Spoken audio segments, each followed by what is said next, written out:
Good morning. Welcome to Wall Street Confidential. I'm George Moriarty, executive editor at TheStreet.com, and I'm here with Jim Cramer, who is a regular presence on the Wall Street Confidential show. Jim, how you doing today? Real good, thank you. How about you? Very well, thanks. Good. You know, I'm a little jealous. My kid went on a field trip the other day to an apple farm. You got to go on a field trip to Aberdeen. Tell us a little bit about your trip down to Pepsi. My daughter used the same term at dinner. She said, "Dad, you went on a field trip."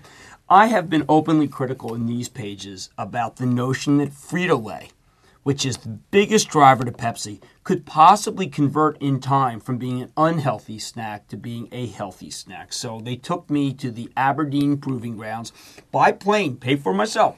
And what was most interesting was that is where they are developing all their healthy snacks. And the healthy snacks I had thought were this ancillary business. Just the opposite. They have taken all the fats out of almost every single one of the Frito-Lay lines by themselves. Even Fritos? Yeah.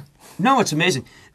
It's used, I watch multigrain chips being made. I watch scoops being made, Tostitos, Doritos, with sunflower oil, and which is good for you.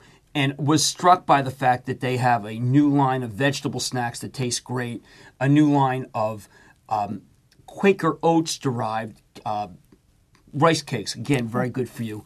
But look, the main takeaway was that they've already figured this out, and the sales are beginning to accelerate for the most important driver because of the healthy consciousness, because the rest of the guys have not kept pace and don't have the technology or the R&D to develop good-tasting snacks. Lay's has been about 60% share nationwide. I think it's going to 70%. Lay's has, the Frito-Lay division has grown 5.5% for years. I think it's about to grow 6 to 6.5%. Accelerated revenue because of what I saw in Aberdeen. I have been very, very skeptical of what they can pull off. The plant that I saw is running 6 days a week. 6.5 days. They said 24 hours. They would like to run it 24 hours, all 7. There's guys who have to take a day off. And that this is right. This is one of 14 plants that are running the same way. They cannot meet demand. They have been trying to put up as many plants as possible. There literally is a shortage in all Frito-Lay's products, and I think it's because they have been ahead of the curve, not behind as I thought they were. That's very interesting because, you talk Pepsi, Coke, you think, all right, I'm going to go have a drink. Now You're saying the food business at Pepsi is enough to keep driving this business and make it the growth you can continue to use. The carbonate business is not a good business anymore. Good that you pointed that out. The carbonate business for Coke and Pepsi in North America is bad. The Pepsi's was minus 1%. I think that's going to stabilize there. Gatorade is more important than the Gatorade line is more important than the carbonated line. Water, if it had better margins, is selling better than carbonated. I think that you have to suspend carbonated as a factor for both Coke and Pepsi domestically.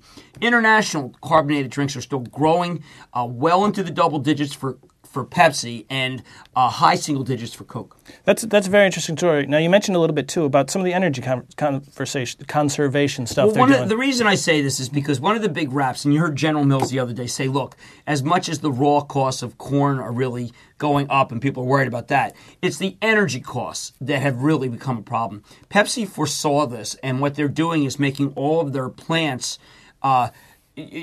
self-sufficient. The steam is continually used over again. The water is used over and over again. There's no footprint to it. Now, this has two, I think, positives. One is that they're using 30% less energy than they did 10 years ago.